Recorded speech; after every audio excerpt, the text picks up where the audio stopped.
Olá, seja bem-vindo ao nosso canal de reflexão sobre a história e tradição da Igreja Cristã Evangélica do Brasil. Nesta oportunidade, nós vamos refletir sobre o governo da Igreja. A ICEB tem um governo diferenciado. Ela não segue o governo congregacional, onde todas as decisões são tomadas pela comunidade em assembleia e as igrejas são absolutamente autônomas. Ela não segue um governo presbiteriano, ou seja, um governo em que os presbíteros, incluindo o pastor, formam um conselho e todos têm o mesmo poder de voto e decisão. Na prática, o pastor é mais um e às vezes tem o voto de Minerva. É uma república parlamentarista. O povo escolhe os seus líderes, possui direitos e expressões de liberdade, porém, podendo em assembleia indicar a saída dos seus líderes. Nas esferas superiores, são os ministros e os presbitérios que elegem os líderes.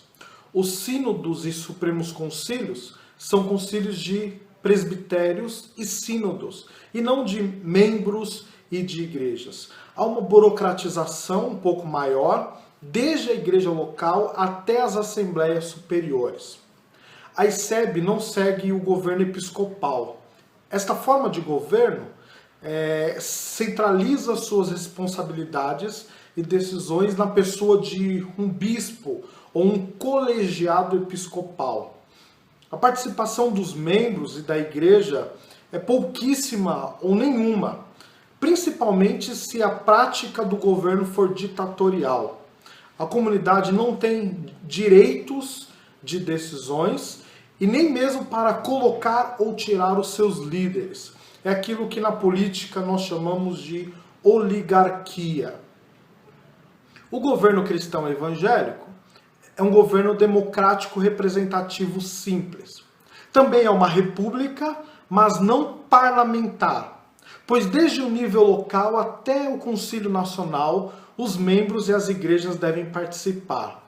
As igrejas das várias regiões ao longo do país enviam representantes que vão participar de votações, de propostas, dentro daquilo que consideram de bom grado para a denominação. Os concílios são de igrejas e não de ministros ou de regiões eclesiásticas.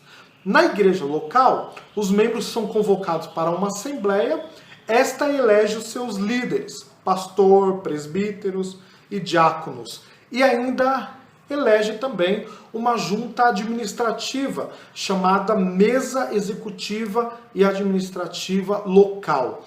No âmbito regional, se chama Mesa Executiva e Administrativa Regional, e no âmbito nacional, Mesa Executiva e Administrativa Nacional.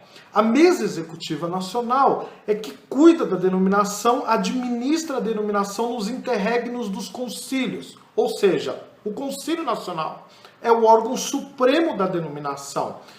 E as decisões do concílio são executadas pela Mesa Executiva e Administrativa Nacional. Entre um concílio e outro, então a Mesa Executiva Nacional é que cuida, que governa e preside a denominação.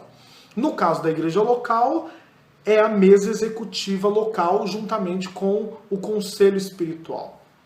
O pastor e os presbíteros das igrejas formam um conselho espiritual para governar e cuidar da igreja. Segundo as Escrituras, Deus escolheu, chamou pessoas para que pudessem governar e cuidar da sua igreja como Ele quer. Isso acontece através de um conselho, de um colegiado de líderes maduros, experientes, firmes na fé, firmes na doutrina, para que possam cuidar do rebanho do Senhor. Esse grupo na Escritura é chamado de presbíteros, sempre no plural. Porém, no nosso governo democrático representativo, o pastor assume uma responsabilidade maior e uma representatividade maior no âmbito denominacional. Se o mesmo não segue o conselho de ética do ministro e não segue as decisões dos concílios regionais e nacionais, ele deverá ser disciplinado e recebe restrições no ministério. É o pastor que representa a denominação junto à sua igreja.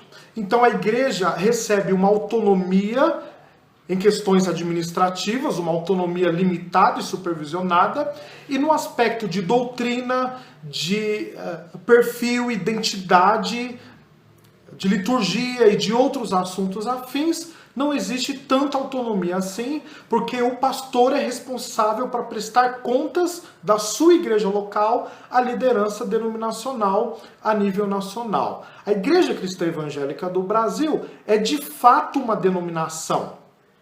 É uma organização onde as igrejas subscrevem as decisões e os documentos denominacionais. Não existe uma autonomia absoluta, existe sim uma comunhão, existe sim uma subscrição de decisões da confissão de fé e da tradição da denominação ao longo da história. Então, a Igreja Cristã Evangélica é de fato uma denominação e não uma convenção de igrejas.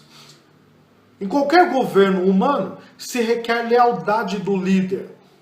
Claro que não uma lealdade plena, no caso do governo episcopal e dos movimentos de crescimento de igreja, mas se requer lealdade cumprindo a orientação da Bíblia, que diz: bem-aventurado o homem que não se condena naquilo que aprova. Romanos 14, 22. E na questão de consciência também, a palavra do Senhor trata muito sobre a questão de consciência.